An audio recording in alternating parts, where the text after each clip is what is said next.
my fellow freedom sovereign thinkers. Thank you for tuning in to the L3 podcast. My name is Craig, transmitting from the beautiful swampy mangroves of South Florida, and today's date is Monday, November 30th, 2020. Last day for hurricane season. Woo! Most active in a long time recorded. It's like 30 hurricanes have been named. Amazing. The cycle continues as usual. Yeah, of course, there's expect the stuff to happen around Australia and Indonesia area with the tectonic plates. Maybe a volcano may erupt again in Indonesia area. So folks out there, just be careful. And every other parts of the world, by nature, geopolitical, etc.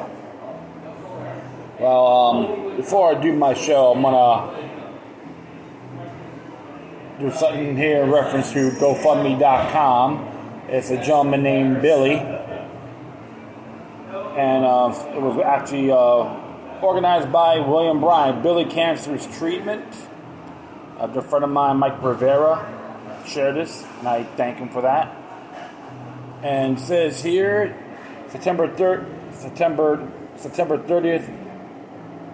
was the thought to be the beginning lacrimal gland tumor removed from behind my eye. After surgery, they found it was a very rare malignant tumor.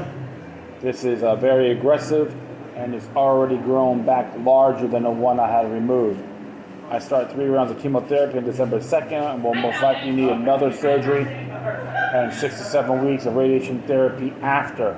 My prognosis is good, but I will end up blind in one eye at the very least, with a very good chance of needing to have a prosthetic eye to replace the one that will be blinded by the radiation.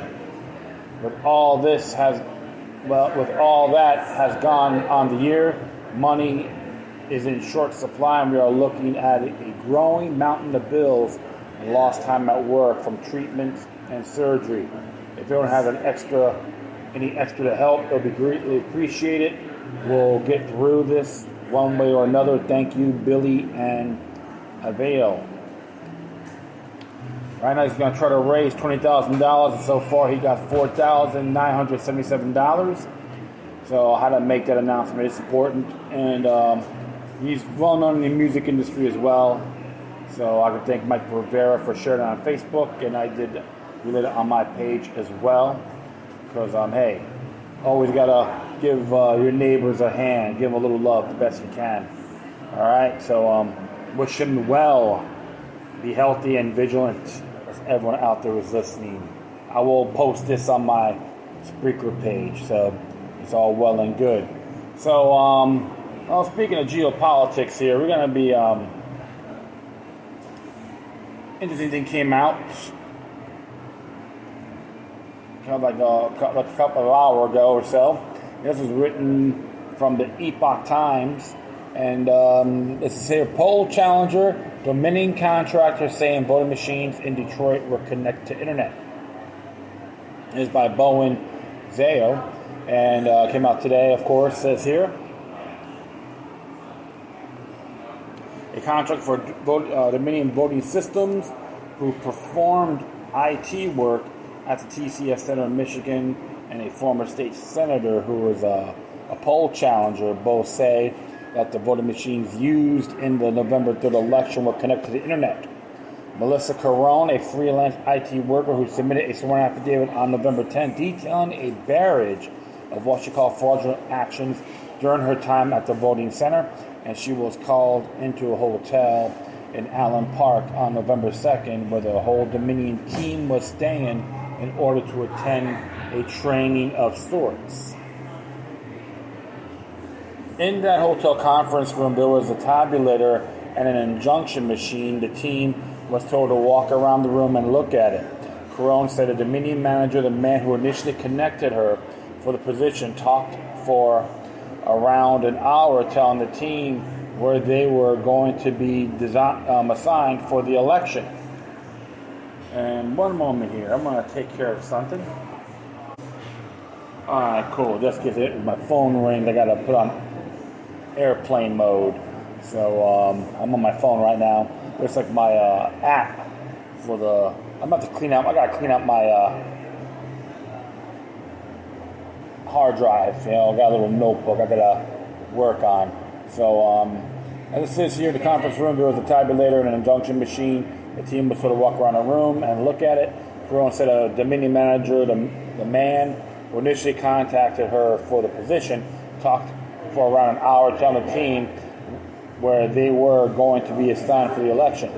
They give us a binder that they told us to go through, which actually was very beneficial to me and a lot of the attorneys, because it gave a lot of information regarding the software and image cast on how, yes, the machines were connected to the Wi-Fi.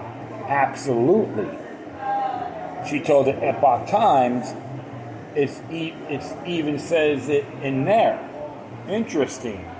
There's a big, strong claim on that. Wi-Fi connections with the ballot machines. Talk about piracy 101. Oh my goodness. Wow. I'll be very frank too, because I remember they started putting these out after the whole hanging Chaz shebang. I never bought it from the very beginning, man. It was a total wet dream. So I'm going to continue on here. In the bottom right hand corner of the computers, use a tablet and adjudicated ballots. There is a Wi-Fi signal, but it doesn't show if the machines were connected to the World Wide Web or they were just connected to a network, Carone said, unless a mouse hovers over it. She was not allowed to access it, she said. In the manual they provided me with it says to make sure that every tabulated machine is connected via Ethernet cable, Carone added. Carone's affidavit was submitted as a supplement to a lawsuit in Michigan.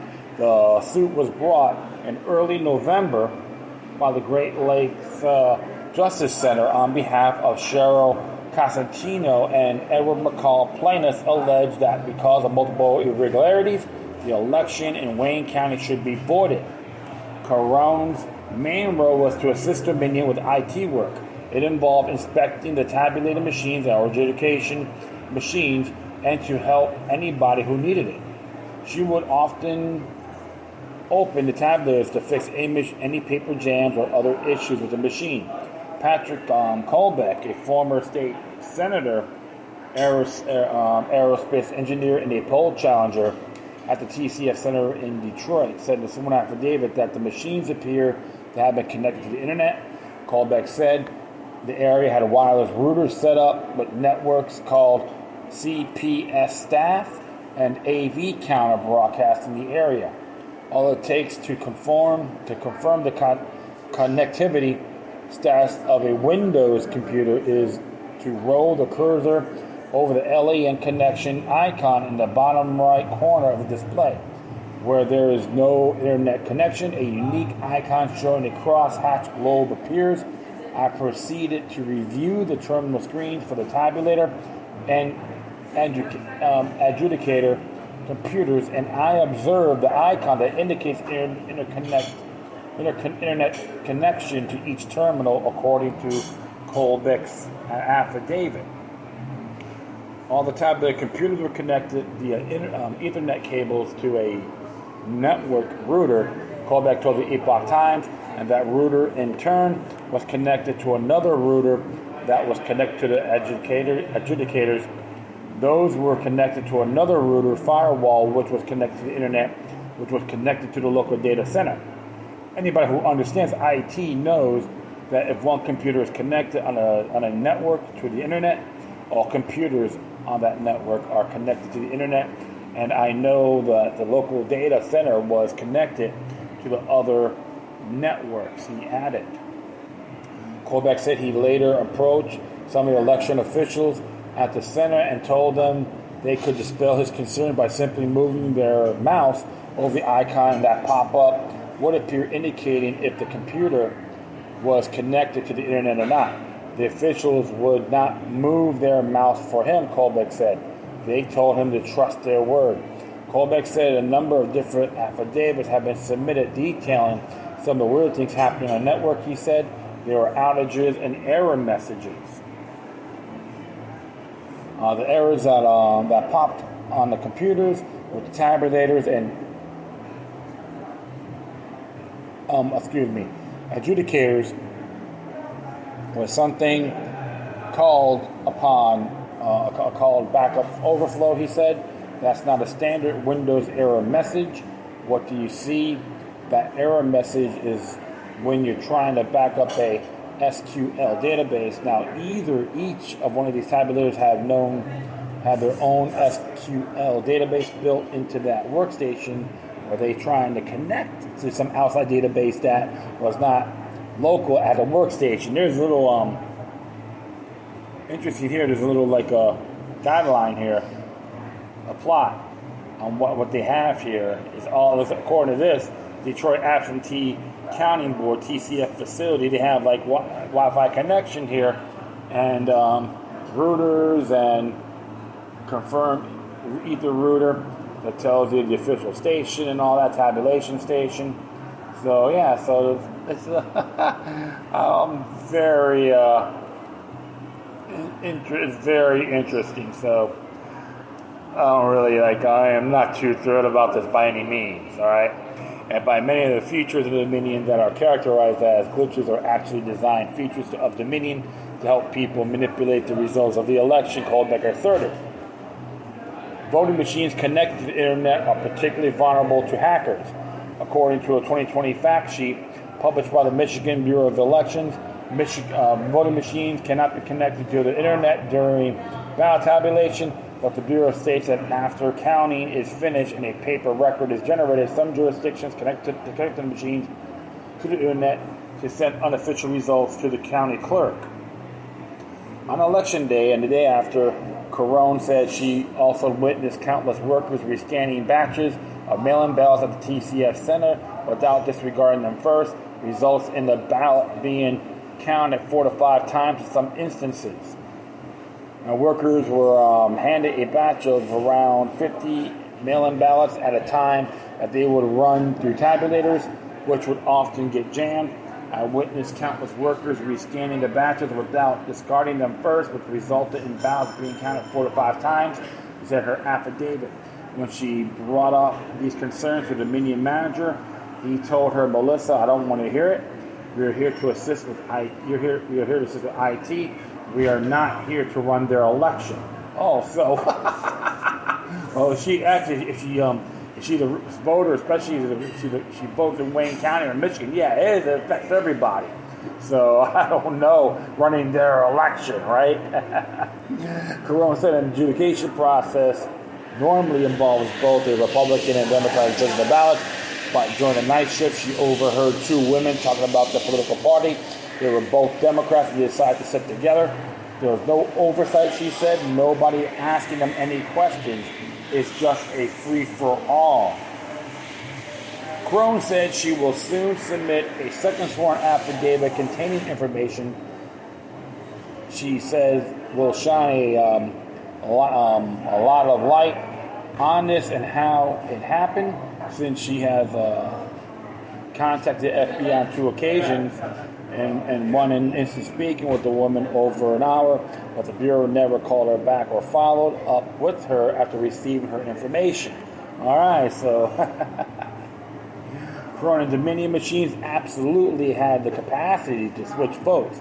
Her affidavit, she mentioned Dominion employees talking to each other about a data loss that they all got on their phones and stepped up to the side of the stage. I don't believe this was actually a data loss, she said. This was what my boss told me. I believe that when Dominion found out Trump was ahead by over 130,000 votes, Dominion did not immediately respond to an email request by the Epoch Times for comment on this article on the website. They categorically denied what they describe as false assertions about vote switching and software issues with their system. All right, so more cover-ups, allegedly speaking. Yeah, it's a big possible chance, I would say. And the chaos. This was an intense atmosphere of intimidation toward Republican poll challengers at the TCF Center. According to Carone, numerous Republican poll challengers were pushed aside. I was told by Dominion not to talk to them, not to answer any questions, he said. They were just treating them awfully very rude.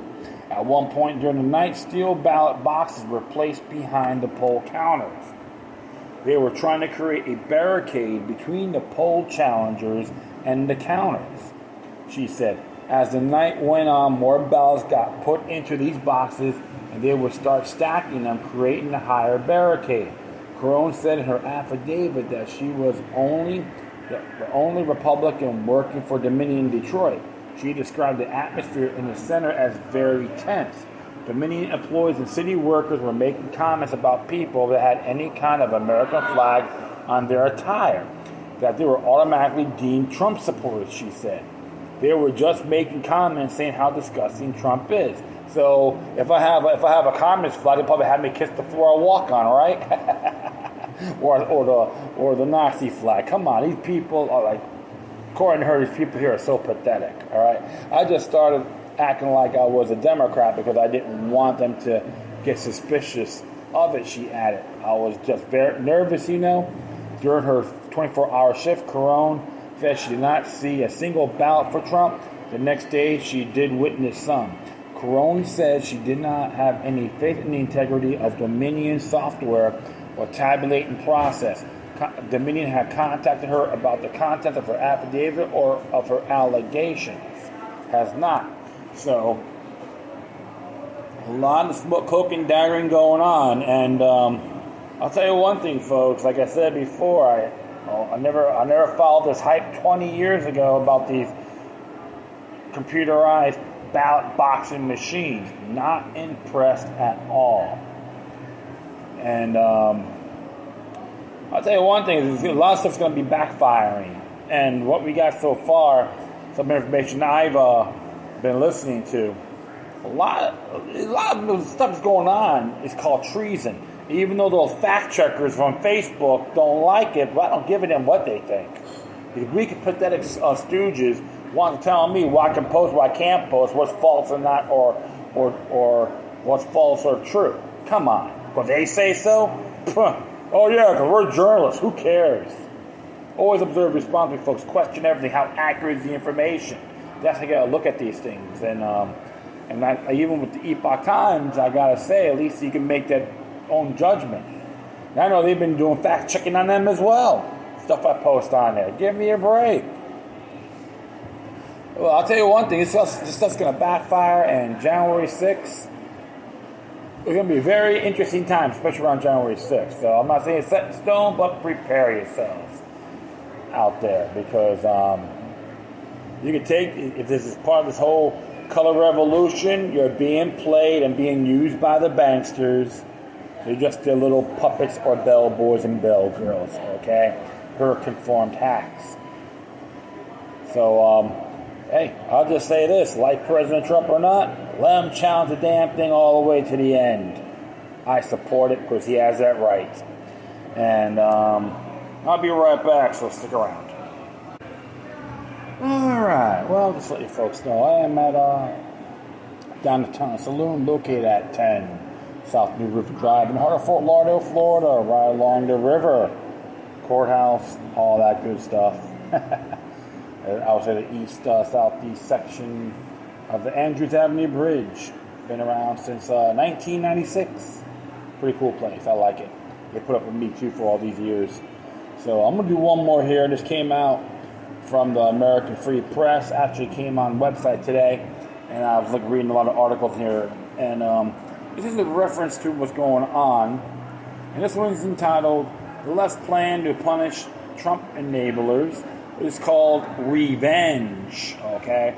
And here's what Mr. John Friend has to say about this. In a move reminiscent of the excesses of the French Revolution or the darkest chapters in the history of the communist tyrannies, a wide array of left-wing journalists, media outlets, and Democrats has openly called for revenge or retribution against President Trump and more than 7 million Americans who voted for him in the 2020 election.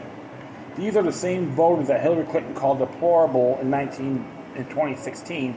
Joe Biden has referred to one of the campaign stump as ugly and chumps.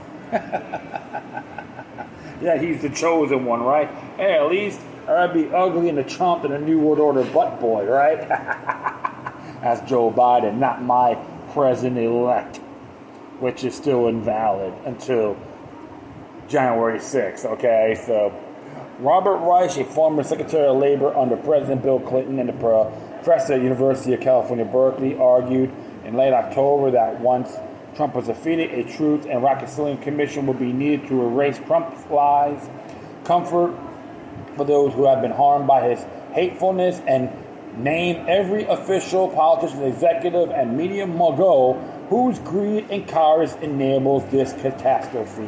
What a drama queen indeed. He probably has that a big vibrator that says Vladimir Lenin on it, or Karl Marx, right? Or one of those two. So I'm going to continue on here. Other left-wing pundits and commentators, including Chris Hayes of MSNBC, echoed similar sentiments, insisting that Trump's evil actions must be counteracted with a commission to recover from Trump, as a headline in The Nation put it. Others made much more explicit threats against President Trump and his supporters, including the radical Democrat Representative Alexandria Ocasio-Cortez. The New York representative ominously asked on Twitter days after the election, is anyone archiving these Trump sycophants for when they try to downplay or deny their complicity in the future? She was, of course, implying that Trump supporters and enablers should and would be targeted following any exit from the White House. I can see if she sounds real tough. Is that little walking toothpick broom AOC will do it herself? I don't think so. She goes, "I my hands are stuff. I want you guys to do the daddy work." Good grief! This is like blasphemous rhetoric indeed. You know what's so funny about the whole Alexandria Ocasio-Cortez? I was wondering how many people actually showed up to turn out, do a voter turnout in New York City or in that district. Jennifer Rubin, a never Trump political commentator and op-ed for the writer of the Washington Post, which is owned by Amazon, of course, insisted that any Republican promoting rejection of an election, calling not to follow the will of voters, or making baseless allegations of fraud should never serve in office, join a corporate board, find a faculty position, or be accepted into a polite society, essentially arguing that Trump supporters should be blacklisted from society, especially should they voice any doubts about election results now or in the future. Rubin then declared, "We have a list," implying that she and her vengeful followers are keeping track of those who will be excluded from polite society. Yes, and Adolf Hitler will be extremely proud. Call him a Nazi, they'll all wake up, and Jennifer Rubin, probably another a Jew name only for all we know. Another fraud. Evan McMullen, yet another Trumper and a former CIA operations officer, made similar comments, arguing on Twitter that we should keep and publish a list of everyone who assists Trump's frivolous and dangerous attacks on the election.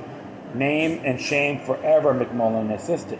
But see, this is called, I'm going to keep going here before I jump the gun here. The LBGTQ faction of the radical left, represented by GLAAD, which is spelled GLAAD, media organization, has even established the Trump Accountability Project, described as a resource for journalists, editors, and other newsmakers reporting on the Trump administration, which catalogs the anti-LGBTQ statements and actions of President Donald Trump and those in his circle, which will seek to punish anyone who worked for or supported the president by making it difficult for them to find a gainful employment in a potential post-Trump America. Other left-wing outlets, including the New Republic, are urging the Joe Biden team to prosecute President Trump for his alleged misdeeds and crimes, and insist that only by revisiting his grim chapter in American history and by penalizing those who broke the law can this country move forward. Make no mistake, the various private monopolies controlling much of American society, PayPal, Amazon, Facebook, Twitter, Google, etc., and hate hustling groups like the SPLC and Black Lives Matter will be eager to assist the national purge and possible blacklisting of Trump supporters, colleagues, and other political dissidents, as has been on vivid display in recent years. In short, Deplorables beware. Well, nothing new at all, folks. This is how these sons of bitches think. Treasonous indeed. Makes Benedict Arnold a true patriot when you think about it. Compare all these yodels out here. Palmolive's rhetorical hacks. I'll tell you this. It's all going to blow back in their faces when least expect it. And they're the ones who'll be crying for mercy and walking in shame. What they're doing is actually emulating themselves as far as I'm concerned. They're the traitors. They're the deplorables. They're the degenerates. They're the lowlives, slugs. They don't have the courage to look into a mirror. It doesn't matter if you're a Trump worshiper or not. Like I said, I'm not a Trump fanatic by any means. But when it comes to principles, I find these exhibitors unacceptable. Hey, I could really give two craps about mainstream garbage media for 20 years plus. Don't need them. And who cares if they go under? That's going to happen real soon, folks. So prepare yourselves, especially on January 6th. And always remain vigilant. Alright, that is it. I thank everyone for listening. Plus, feel free to download and share us right your social media networks. If you have any questions, comments, if you want to check out, whatever you do, please send your correspondence to Decorum. Furthermore, I will leave the footnotes on my Spreaker page. If you want to if you got any questions, comments, or you send something interesting you want to check out, whatever you do, please send your correspondence to Decorum. And I hope I didn't repeat myself. If you want to contact me, you can hit me at lookitluck3@gmail.com or lookitluck03@protonmail.com. And I would say donate to Epoch Times, American Free Press, and even if you could do the GoFundMe for Billy, that'd be awesome. And if you want to send me some love or a little change, you can hit me at paypal.me/LokiLuck3. Once again, thank you for your time. Plus, always remember that demoniac resistance is healthy for the soul and can liberate humanity. Until next time, take care of yourselves. Keep on spreading love. And may your guardian spirits be with you.